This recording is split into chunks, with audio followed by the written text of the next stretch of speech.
हफ्ते में एक दिन रसोई सास के नाम। अरे बहू, खाना कब तक बन जाएगा? जल्दी खाना ले आ, यहाँ पेट में चूहों ने दौड़ना शुरू कर दिया है। शांति खाने के टेबल पर बैठकर अपनी बहू सीमा को आवाज लगाती है, जो रसोई में खाना बना रही थी। सीमा रसोई से आवाज लगाती है, जी मम्मी जी, बस अभी ला रही हूँ। आवाज लगाने के बाद सीमा जल्दी जल्दी सबके लिए खाना लेकर आती है और सबको खाना परोसती है। खाना खाते हुए सब अपना बाकी काम सीमा को बताते हैं। भाभी, मेरे कमरे में मेरा पर्स रह गया है, तो आप मेरा पर्स लाकर दे दीजिए। अच्छा ठीक है, मैं अभी ला देती हूँ। सीमा ऊपर जाती है और रिया के कमरे में सामने टेबल पर पर्स रखा हुआ था, उसे उठाकर ले आती है। तब तक सबने लगभग नाश्ता कर लिया था। रिया वहां से अपने कॉलेज के लिए निकल जाती है। तब रजत सीमा से कहता है, सीमा जरा तुम मेरे कमरे से मेरी वो ब्लू वाली फाइल लाकर दे दो और मेरा लंच भी दे देना। ठीक है, अभी लाती हूँ। रजत ने पहले सीमा को नहीं बताया और अब सीमा को बल्कि दोबारा कमरे में फाइल लेने के लिए जाना पड़ता है। Blue file. वहां कुछ फाइल्स में से ब्लू फाइल ढूंढने के बाद सीमा फाइल लाकर रजत को देती है और उसके बाद रसोई में जाकर उसका लंच लाकर देती है। रजत और रिया दोनों अपने काम पर चले जाते हैं और उसके बाद शांति कहती है, बहू, मेरे लिए जरा मीठे में हलवा बना देना, मेरा हलवा खाने का मन कर रहा है आज। ठीक है मम्मी जी, मैं अभी बना देती हूँ। उसके बाद सीमा रसोई में हलवा बनाने जाती है। वो एक कढ़ाई लेती है और उसके अंदर थोड़ा घी डाल देती है। घी डालने के बाद वो उसमें आटा डालकर उसे थोड़ा सा भूनना शुरू करती है। उसे भूनने के बाद वो उसमें धीरे धीरे पानी डालती है और चीनी डाल देती है। थोड़ी देर तक उसे अच्छे से चलाने के बाद हलवा तैयार हो जाता है। तब वो शांति और रमेश को हलवा परोसती है और दोनों हलवा खाते हैं। उन दोनों के हलवा खाने के बाद सीमा घर का बाकी काम करती है। वो छत पर कपड़े सुखाने गई थी। चलो, कम से कम घर का सारा काम खत्म हो गया है। बस अब सारे कपड़े भी रस्सी पर सुखा दिए हैं। अब थोड़ी देर नीचे जाकर आराम करना चाहती हूँ। सीमा नीचे आती है, तभी रमेश उसे आवाज लगाता है, सीमा बहू, अरे इधर आना तो जरा। रमेश अपने घर के आंगन में बैठा था और सीमा उसके पास जाती है। जी पापा जी, कहिए। बेटा, मेरा चश्मा लाकर देना तो जरा, मैं अखबार पढ़ूंगा। अब सीमा वापस कमरे में जाती है और रमेश के लिए चश्मा लेकर आती है। इस तरह घर के सदस्य हर छोटा छोटा काम सीमा से करवाते थे, जिस वजह से उसका काम भी जल्दी खत्म होता ही नहीं था। वहीं दूसरी तरफ प्रीति के घर पर वो शाम को जब जॉब से थक कर आती है तो उसका पति रोहन उसके लिए पानी लेकर आता है। लो, पानी पी लो। Thank you so much. Preeti पानी पी लेती है। चलो, अब मैं जल्दी से खाना बना देती हूँ, आपको भूख भी लगी होगी ना। लेकिन मैं तो खाना बना दिया। क्या कहा? सच में खाना बन भी गया? हाँ, मैंने आज खाने में सादी से बिरयानी बनाई है। आज तुम्हारी मीटिंग भी बहुत लेट खत्म हुई है। मुझे पता था तुम बहुत थक गई होगी और तुम्हें तो पता है मुझे रोटी बनानी थोड़ा कम ही आती है, इसलिए मैंने बिरयानी बना दी। कोई बात नहीं माय डियर हस्बैंड जी, आपने इतना किया वही बहुत बड़ी बात है। चलो साथ बैठकर खाना खाते हैं। उसके बाद दोनों साथ मिलकर खाना खाते हैं और प्रीति रात के बर्तन साफ करने के बाद कमरे में जाकर रोहन से थोड़ी देर बातचीत करती है और उसके बाद कहती है, आज पूरा दिन कितना बिजी था कि मैंने आज दीदी से बात तक नहीं की। अभी कॉल करूं क्या उन्हें? अरे इतनी रात को उन्हें क्यों फोन करके परेशान कर रही हो? क्या पता भाभी भी सो गई हो। वैसे भी उन्हें बहुत काम होता है वहां पर। बिल्कुल सही कह रहे हो आप, कोई बात नहीं, कल शाम को कॉल कर लूंगी उन्हें। वहीं दूसरी तरफ सीमा को देर रात को काम खत्म होता है और वो अगले दिन सुबह जल्दी उठकर सबके लिए नाश्ता बनाने की तैयारी शुरू कर देती है। वो सबके लिए खाने में आलू के पराठे बना रही थी। उसके लिए वो उबले हुए आलू छील रही थी। आज तो मेरा सुबह जल्दी उठने का बिल्कुल भी मन नहीं कर रहा था, लेकिन क्या कर सकते हैं, मजबूरी होती। इस तरह आज सीमा को काम करने में बहुत आलस आ रहा था और वो लेकिन फिर भी अच्छे से काम कर रही थी। तभी उसे बाहर से रजत आवाज लगाता है, सीमा तुम कहाँ हो? जरा इधर आना तो। हाँ, आ रही हूँ। उसके बाद सीमा बाहर जाती है, जहाँ पर रजत अपनी शर्ट को लेकर गुस्से में खड़ा था। क्या हुआ जी? तुम्हें पता था ना आज मेरी इंपॉर्टेंट मीटिंग है और तुमने मेरी शर्ट को प्रेस ही नहीं किया है। अब बताओ मैं मीटिंग में आज क्या पहन कर जाऊंगा? माफ कर दीजिए, मैं शर्ट को प्रेस करना भूल गई थी। कल रात को काम बहुत ज्यादा लेट खत्म हुआ था, इसी वजह से ऐसा हुआ। लेकिन जब तक आप अभी नहाकर रेडी होंगे तब तक मैं उससे पहले से प्रेस कर दूंगी। ठीक है, लेकिन जरा जल्दी करना। तुम्हें पता है ना आज मुझे जल्दी ऑफिस जाना है। अब सीमा पहले नाश्ता बनाने का काम छोड़कर रजत की शर्ट को प्रेस करती है, प्रेस करते हुए, मुझे आज जरा जल्दी जल्दी काम करना होगा, अभी नाश्ता बनाने में भी देर हो जाएगी। सीमा जल्दी से प्रेस करके रसोई में जाती है और सबके लिए आलू के पराठे का नाश्ता बनाती है। वहीं दूसरी तरफ रजत भी कपड़े पहनकर तैयार हो जाता है और अपने बैग को लेकर नीचे आता है। जब वह देखता है कि अभी तक नाश्ते के टेबल पर नाश्ता नहीं लगा है तो अब तक नाश्ता नहीं बना, मैं ऑफिस जा रहा हूँ, आज मुझे जल्दी ऑफिस जाना था। अरे बेटा, कम से कम नाश्ता तो करके जा, इस तरह बिना नाश्ता किए ऑफिस नहीं जाना चाहिए। नहीं मम्मी, आज मेरी इंपॉर्टेंट मीटिंग है, उसके लिए मैं लेट हो जाऊंगा। इतना कहकर रजत वहां से बिना नाश्ता किए ही चला जाता है और उसके 2 मिनट बाद जब सीमा अंदर से नाश्ता लेकर आती है तो देखती है कि रजत वहां नहीं है। तो रजत जी कहाँ पर हैं? तब शांति भड़कते हुए सीमा को खरी खोटी सुनाती है। अरे तुझसे कोई काम ठीक से और जल्दी तो होता नहीं है। उसे आज एक इम्पोर्टेंट मीटिंग में जाना था, तुझे पहले से ये बात पता थी ना, तो तूने उसके कपड़े को तैयार करके क्यों नहीं रखी थी? और ऊपर से अब तूने नाश्ता भी इतना लेट बनाया है। बेचारा खाली पेट ही चला गया। अरे घर की इतनी छोटी मोटी जिम्मेदारी भी तू ठीक से नहीं संभाल सकती। एक हमारा जमाना था जहाँ हमें घर के साथ खेत का काम भी करना पड़ता था, घर में पूरा बड़ा परिवार होता था और फिर भी हम घर को इतने अच्छे से संभाल लेते थे। लेकिन आजकल की बहुओं से तो इतना सा भी काम नहीं होता है। माफ करना मम्मी जी, मैं बस कल भूल गई थी शर्ट के बारे में। मुझे लगा मैंने प्रेस कर दी है, बस वो एक काम करने की वजह से थोड़ा लेट हो गया। अब देखो जरा, इसे फालतू की सफाई देनी है यहाँ पर इसे तो।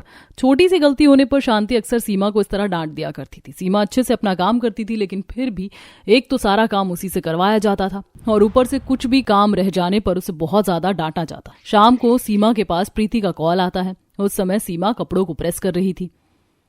हेलो प्रीति, कैसी हो तुम? वहाँ सब ठीक है ना? हाँ दीदी, यहाँ तो सब अच्छा है। आप बताइए वहाँ सब कैसा है? यहाँ भी सब ठीक है। तुम बताओ क्या कर रही हो? कुछ नहीं दीदी, आज ऑफिस से जल्दी घर आ गई थी, इसीलिए अभी तो आराम से बैठी हूँ। आप बताइए आज आपने पूरे दिन क्या किया? तब सीमा अपने पूरे दिन का रूटीन प्रीति को बताती और कहती है, तो इस तरह मेरी गलती की वजह से आज एक तो वो बिना नाश्ता किए चले गए और ऊपर से मैंने कल ही उनकी शर्ट तैयार करके नहीं रखी थी, इसीलिए मैं अभी सारे कपड़ों को प्रेस कर रही हूँ। ओहो दीदी, आप ही हर बात का दोषी खुद को क्यों ठहराती हो? सिर्फ 2 मिनट की बात थी, अगर भैया रुक जाते तो नाश्ता करके चले जाते। वो गुस्से में नाश्ता करके नहीं गए। 5-10 मिनट में कुछ लेट नहीं होता है, इतना जल्दी भी नहीं होता है ऑफिस भैया का। और अगर ऐसा था तो उनकी शर्ट प्रेस करने में कोई तो आपकी हेल्प कर ही सकता था। ऊपर से मम्मी जी ने भी आपको बेवजह कितनी सारी बातें सुना दी। बस क्या कर सकते हैं प्रीति, गलती भी मेरी ही थी। आपकी कोई गलती नहीं थी दीदी, गड़बड़ आखिर किससे नहीं हो जाती? और फिर आप तो हमेशा ही काम करती रहती हो। मैं आपको किसी भी समय कॉल क्यों ना कर लूं? अगर एक दिन मम्मी जी को रसोई संभालने के लिए कह दिया जाए ना, तब उन्हें पता चलेगा। अभी तो सब सिर्फ बैठकर आपको बातें सुनाते रहते हैं। आप कोई मशीन थोड़ी हो, आपको भी तो रेस्ट की जरूरत होती है। उससे बात करने के बाद सीमा कॉल कट करके सभी के लिए रात का खाना बनाती है। खाना बनाते हुए बहुत लेट हो जाता है, तब जाकर सीमा आखिर में सोने चली जाती है। कुछ दिन बाद संडे आता है। संडे वाले दिन हर कोई आराम से लेट उठता है और बाकी दिन की तरह उस दिन भी सीमा को जल्दी उठना पड़ता है। वो घर की साफ सफाई कर रही थी। अभी पहले जल्दी से घर की साफ सफाई कर लेती हूँ, क्योंकि उसके बाद एक बार सब उठ गए तो मुझे रसोई से बाहर नहीं निकलने देंगे और फिर मेरे घर के साफ सफाई का काम रह जाएगा। फिर मुझे देर तक साफ सफाई का काम करना पड़ेगा।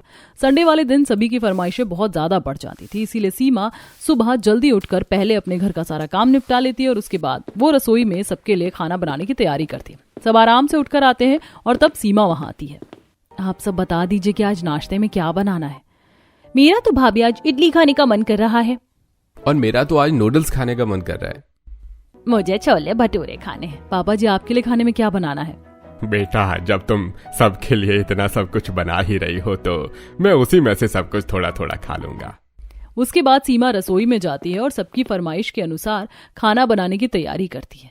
वो सबसे पहले मैदे का आटा तैयार कर लेती है और उसे ढककर थोड़ी देर रख देती है और दूसरे चूल्हे पर छोले उबलने के लिए रख देती है। उसके बाद वह इडली मेकर रख कर उसमें इडली डालकर इडली बनने के लिए भी रख देती है और फिर उसके साथ सांभर बनाने की तैयारी करती है। साथ में वो नूडल्स भी उबालने के लिए रखती है और उसके लिए और छोले के लिए प्याज, टमाटर, मिर्च आदि काटने लगती है।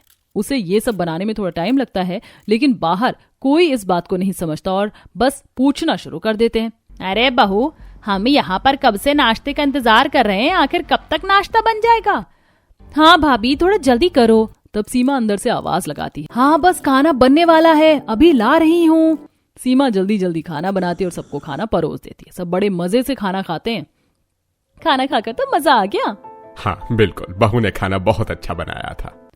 सब खाना खाते हैं और चले जाते हैं। वहीं दूसरी तरफ सीमा की रसोई में बर्तनों का ढेर बहुत ज्यादा इकट्ठा हो गया था, तो वो बर्तन धोती है। उसके बाद वो पूरे हफ्ते के कपड़े और साथ में सभी की सैटरडे को पहनी हुई यूनिफॉर्म भी साफ करती है। जब तक वह कपड़े धोती है तब तक सभी के चाय नाश्ते का समय हो जाता है और अब चाय नाश्ते में भी हर कोई अलग अलग फरमाइश कर रहा था। इस तरह सीमा का पूरा दिन काम में निकल जाता है। शांति अपनी पड़ोसन शीला के घर जाती है, जो टीवी देख रही थी। और बता शीला बहन, क्या चल रहा है? सब ठीक ही चल रहा है, बस मेरी बहू ही इतना धीरे काम करती है, बिल्कुल कछुए की चाल चलती है, पूछो ही मत। कितनी देर पहले चाय नाश्ता बनाने को कहा था, अब तक नहीं बना। तभी शीला की बहू नेहा वहां पर चाय नाश्ता लेकर आती है और गुस्से में कहती है, मुझे सिर्फ एक चाय नाश्ता बनाने का काम नहीं होता मम्मी जी, बच्चों को देखना होता है, घर के बाकी काम करने होते हैं। ऐसा ही है तो एक दिन की रसोई आप संभाल कर देखिए, तब पता चल जाएगा। इतना कहकर नेहा गुस्से में वहां से चली जाती है। देखा, आजकल की बहुओं को जरा सा भी बर्दाश्त नहीं होता, वरना एक हमारा जमाना था, हम अपने जमाने में कितना काम करते थे। एक तो खुद इसे कोई टाइम पर काम नहीं होता और ऊपर से हमें कहती है। तूने बिल्कुल सही कहा, इन्हें कितना ही कह लो लेकिन इन्हें बात समझ नहीं आती। एक तो हर काम में गलती करती, ऊपर से इन्हें हम कुछ कहें भी ना। दोनों ही अपनी बहू की चुगलियां करना शुरू करती हैं। और वहीं दूसरी तरफ सीमा घर का काम कर रही थी, तभी उसके पास प्रीति का कॉल आता है। तो क्या कर रही हो तुम अभी? अभी तो दीदी आज संडे है तो हम ब्रेकफास्ट करने के बाद बाहर घूमने आए हैं, बस रात का डिनर करके घर वापस जाएंगे। तो दीदी आज के संडे आपने क्या किया? कुछ नहीं किया, सबके लिए छोले भटूरे, इडली और नूडल्स बनाए थे, उसके बाद कपड़े धोए थे और अभी सबका चाय नाश्ता बना कर दिया है। रात के डिनर की तैयारी कर रही हूँ। दीदी आपने आज इतना सारा काम अकेले क्यों किया? क्या आज आपके काम में किसी ने आपकी मदद नहीं की? नहीं प्रीति, आज संडे था तो सबको आराम चाहिए ना। वैसे भी पूरा दिन सब काम करते हैं तो संडे वाले दिन तो सबको थोड़ा रेस्ट चाहिए ही। और दीदी आपको रेस्ट नहीं चाहिए क्या? आपका भी तो संडे है आज। आप भी तो हर रोज कितनी मेहनत करती हो, इतना काम करती हो, और संडे वाले दिन भी आपको ट्रिपल काम करना पड़ता है। अगर एक दिन की रसोई इन लोगों के नाम कर दी जाए तब पता चलेगा सबको कि घर में भी कितना काम होता है। इस तरह दोनों बातें करते हैं और उसके बाद सीमा का संडे भी बहुत ज्यादा हेक्टिक हो जाता है। अगले दिन सुबह शांति सीमा से कहती है, बहू आज मेरी बहन अपने बच्चों के साथ आ रही है, इसीलिए उन सबके लिए नाश्ते में कुछ अच्छा सा बना लेना और जरा जल्दी हाथ चला लेना, ठीक है? जी ठीक है मम्मी जी। सीमा रसोई में जाती है और खाना बनाने की तैयारी करती है। काफी देर बाद मेहनत करने के बाद सीमा खाना तो बना लेती है और वहीं दूसरी तरफ मेहमान भी आ जाते हैं। अरे आओ, तुम्हारा स्वागत है। और शांति बहन कैसी हो तुम? सब ठीक तो है ना? हाँ बिल्कुल सब ठीक है, एकदम बढ़िया। तुम बताओ जरा। सब आपस में बात कर रहे थे, तभी वहां पर सीमा सबके लिए चाय नाश्ता लेकर आ जाती है। चाय नाश्ता करने के थोड़ी देर बाद सीमा उनके लिए खाना लेकर आती है और वो खाना डाल रही थी तभी गलती से उससे सब्जी गिर जाती है। शांति कोई मौका नहीं छोड़ती और उस समय भी ताना कसते हुए कहती है, बेटा जरा तुम्हें ठीक से काम करना चाहिए, इस तरह खाना नहीं गिराना चाहिए। जी मम्मी जी माफ करना। सभी खाना खाकर वहां से चले जाते हैं और उनके जाने के बाद शांति सीमा को बहुत ज्यादा डांटती है। क्या तुम उनके सामने ठीक से काम नहीं कर सकती थी? अब वो क्या सोचेंगे कि मैं तुम्हें इसी तरीके से काम करना सिखाई हूँ? अब बोलेंगे कि तुम्हें ढंग से खाना डालना तक नहीं आता। माफ कर दीजिए मम्मी जी, आगे से ऐसा नहीं होगा। उसके बाद इस तरह दिन गुजर रहे थे और वहीं दूसरी तरफ तुम पक्का वहां पर 1 महीना रहना चाहती हो ना? तुम्हारे ऑफिस के काम में कोई परेशानी तो नहीं होगी? नहीं बिल्कुल नहीं होगी। मैंने कुछ दिन की छुट्टी ले ली है और बाकी दिन मैं वर्क फ्रॉम होम कर लूंगी। फिलहाल मेरा दीदी के पास जाना बहुत जरूरी है।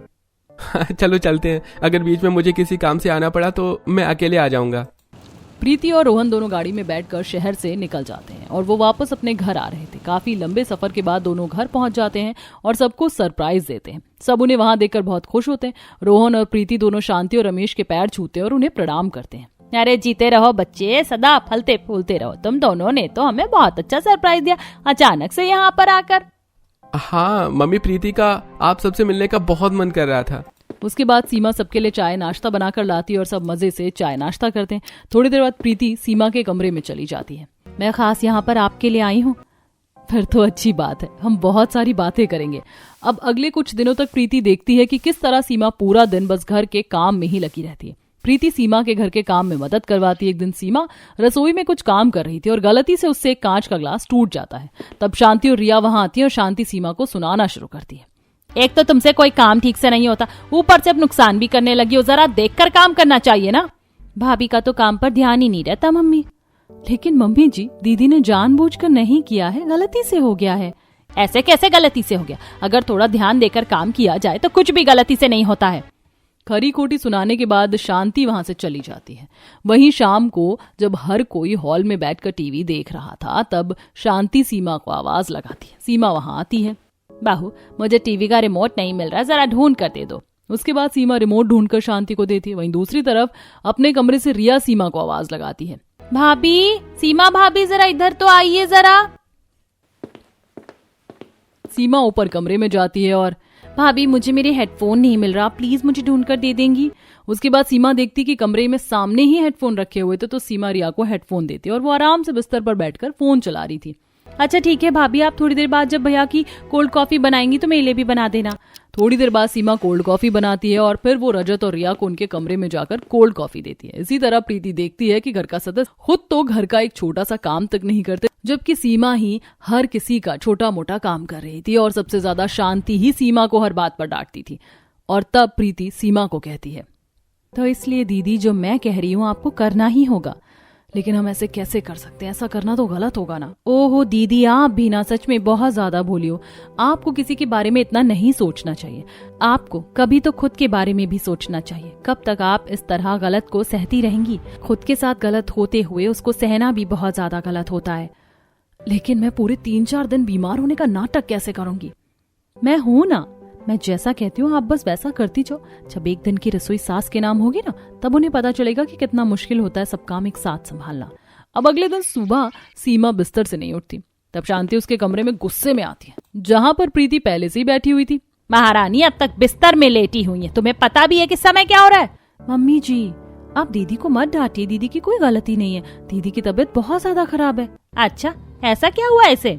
मम्मी जी, दीदी को बहुत ज्यादा चक्कर आ रहे थे, उनका बीपी लो हो गया था और उन्हें बुखार भी हो गया है। अभी बस मैंने उन्हें दवाई दी है। उन्हें रेस्ट की बहुत ज्यादा जरूरत है। कम से कम उन्हें 3-4 दिन रेस्ट चाहिए। देखिए तो जरा, टेम्परेचर पूरा 104 आ रहा है। अच्छा ठीक है, कोई बात नहीं बहू, एक काम करो, तुम सबके लिए नाश्ता बना दो आज। माफ करना मम्मी जी, लेकिन मैं भी 1-2 दिन अभी काम नहीं कर पाऊंगी। मैंने ऑफिस से वर्क फ्रॉम होम लिया है और आज मेरी बहुत इंपॉर्टेंट मीटिंग है। तो आज क्या आप हमारे लिए 1 दिन के लिए रसोई संभाल सकती है? इतना सुनकर शांति वहां से चली जाती है और रसोई में नाश्ता बनाने की तैयारी करती है। उसे काम करने में बहुत आलस आ रहा था। तब वो रिया को वहां मदद के लिए बुलाती है। अरे रिया बेटा, आज तेरी भाभी की तबीयत खराब है, जरा मेरी काम में मदद कर दे। क्या कहा? आपकी रसोई में मुझे मदद करनी है? बिल्कुल नहीं, मैंने कभी काम नहीं किया मम्मी, तो मैं कैसे कर सकती हूँ? आप प्रीति भाभी को बोल दीजिए। हाथों से करेगी और कैसे करेगी भला? और तेरी प्रीति भाभी को भी वर्क फ्रॉम होम मिला है, वो भी मदद नहीं कर सकती। माफ करना मम्मी, लेकिन मैं भी मदद नहीं कर सकती आपकी। मुझे काम करना बिल्कुल पसंद नहीं है। वैसे भी 1-2 दिन की बात है, आप खुद कर लीजिए।